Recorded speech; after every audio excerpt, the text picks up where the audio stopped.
Quando a gente fala de riscos para 2026, muita gente tenta adivinhar qual que vai ser esse evento do ano, qual que vai ser o tema que vai ficar nos noticiários, se vai ser uma guerra, se vai ser um problema geopolítico entre alguns países, se vai ser um problema interno político de algum país, se vai ser um tema financeiro. Eu vou passar pelos principais assuntos que estão no radar dos grandes investidores para o ano de 2026, inclusive terminando com um ponto que é exclusivo do Brasil. O maior erro de boa parte dos investidores não é deixar passar um dos riscos na hora de tomar decisão econômica. É muitas vezes pensar que o ano vai ser previsível, e isso dificilmente acontece, sempre algum desses grandes temas ele acaba se materializando.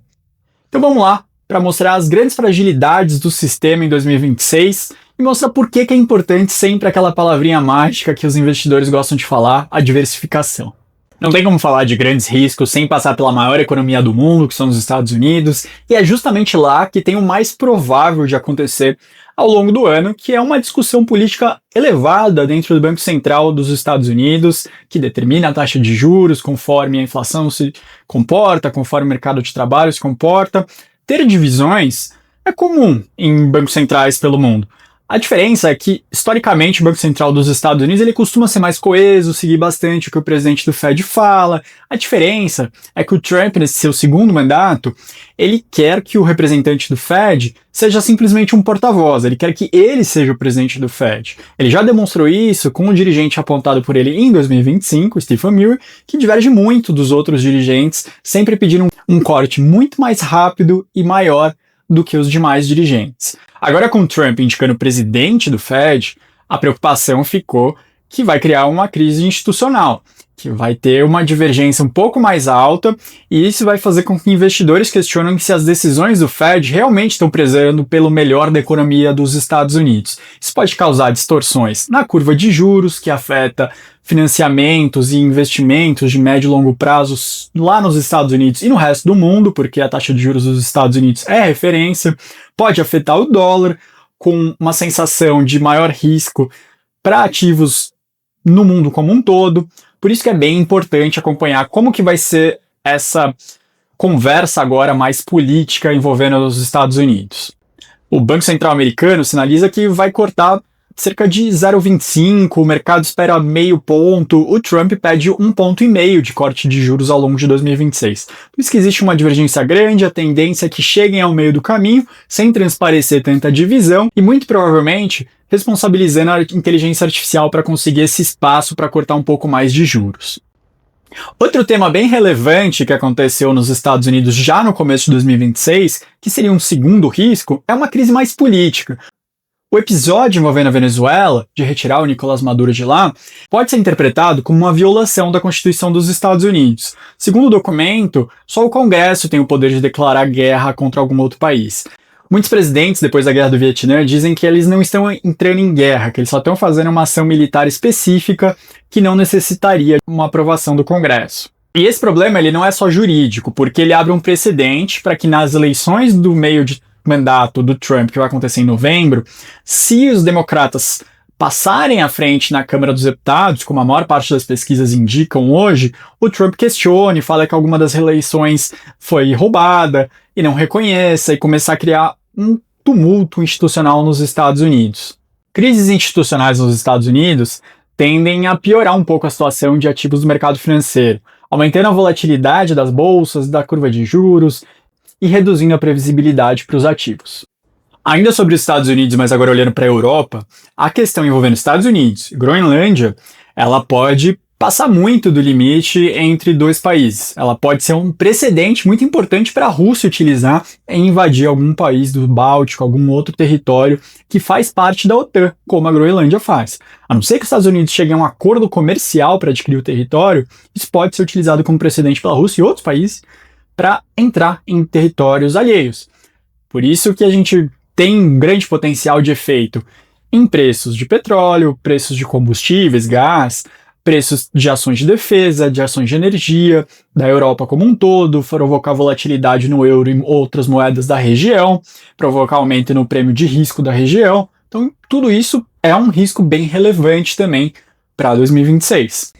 Um outro tema bem relevante é a chamada bolha de inteligência artificial. Os investimentos em inteligência artificial eles estão crescendo exponencialmente, a gente chega a ter um absurdo de crescimento de data center acima do crescimento de escritórios, ao mesmo tempo que a gente vê o número aparecendo nos balanços das empresas. Elas estão vendendo mais, seja produtos físicos, seja armazenamento em nuvem. Isso diferencia bastante da bolha da internet, onde eram muito mais planos do que números aparecendo. Agora, tem risco de bolha? O ponto é que ninguém sabe aonde que acaba o crescimento chamado saudável e começa o chamado excessivo. Se o mercado começa a questionar uma empresa muito relevante dentro do ciclo da inteligência artificial, ou se os investimentos são sustentáveis, se eles vão se pagar a longo prazo, isso pode interromper um pouco o fornecimento de recursos e aí sim provocar uma grande correção nos preços de ativos, e hoje a Bolsa dos Estados Unidos ela é muito baseada nas ações ligadas à inteligência artificial. Um outro tema é China e Taiwan.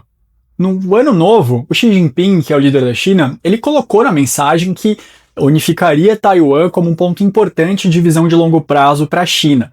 Assim como a Rússia não segue totalmente uma lógica econômica, como eu comentei sobre o que eles podem fazer na Europa, a China também pensa de forma diferente. Não é que eles estão fazendo cálculos se isso vai aumentar ou diminuir o PIB de 2026 e 2027, eles estão olhando para o que vai ser representativo para 2050. Por isso que o mercado financeiro acaba tendo mais dificuldade em acertar esse tipo de risco que é mais geopolítico, mais militar, porque ele foge um pouco da regra econômica, considerando que eles aceitam esse tipo de sanção econômica, financeira, já ao fazer o cálculo de entrar em determinado território. O risco China e Taiwan, talvez ele seja o maior, o mais sensível de todos que eu estou falando aqui para vocês. Porque nos últimos anos a gente está vendo a maior parte da indústria mundial se basear em chips, entrar nessa fase de inteligência artificial.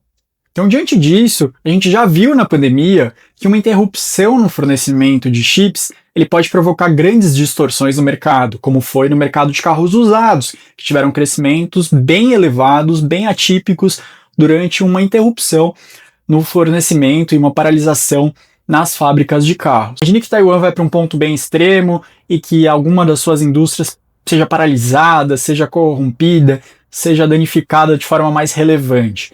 Isso não vai parar só a indústria de carros, isso pode parar a indústria global. Hoje, Taiwan produz 60% dos semicondutores do mundo e 90% dos chips mais avançados. Eu vou explicar depois com detalhe, quando for o vídeo só desse tema, mas ainda é muito dependente a indústria de inteligência artificial e as principais indústrias do mundo que estão tentando aumentar a tecnologia dentro de seus produtos de Taiwan.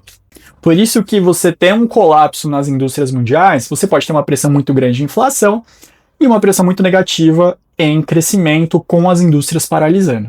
Agora, o último tema, que ele é mais Brasil, é o risco das eleições aqui no país. Mais uma vez, o Brasil vai entrar em um ciclo eleitoral que é polarizado. Isso normalmente se traduz em volatilidade e grandes promessas populistas que comprometem a saúde fiscal nos anos seguintes.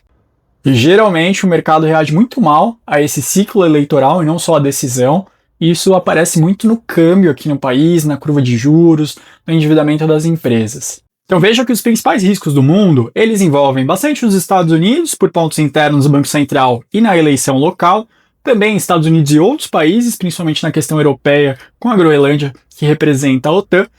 A Rússia continua no radar de todo mundo, olhando para alguns outros países, outros territórios na Europa. China e Taiwan é uma tensão que ninguém sabe quando vai estourar, mas que os chineses não negam que isso vai acontecer. E aqui no Brasil, a gente tem uma eleição que mais uma vez vai ser polarizada, mexendo com preços de ativos. Por fora de tudo isso, olhando para um setor, a questão da inteligência artificial, ela gera muita desconfiança ao mesmo tempo que ela gera muito entusiasmo pelo que vem pela frente. A mensagem de 2026, ela não é pessimismo, ela é preparação. Quando a gente fala de investimentos, a gente sempre tenta colocar a palavra diversificação junto, seja por ativo, se possível por país, porque se um desses riscos se materializa, ele não corrompe todo o seu patrimônio se você ficar muito concentrado. Então nos próximos vídeos eu vou detalhar para você cada um desses riscos. Não esquece de curtir o vídeo, se inscrever no canal, recomendar para quem você conhece que gosta desse assunto. Mas esse foi o mapa geral para você ter os pontos de atenção para saber quando que a luz amarela está acendendo, dependendo do que aconteça ao longo dos próximos meses.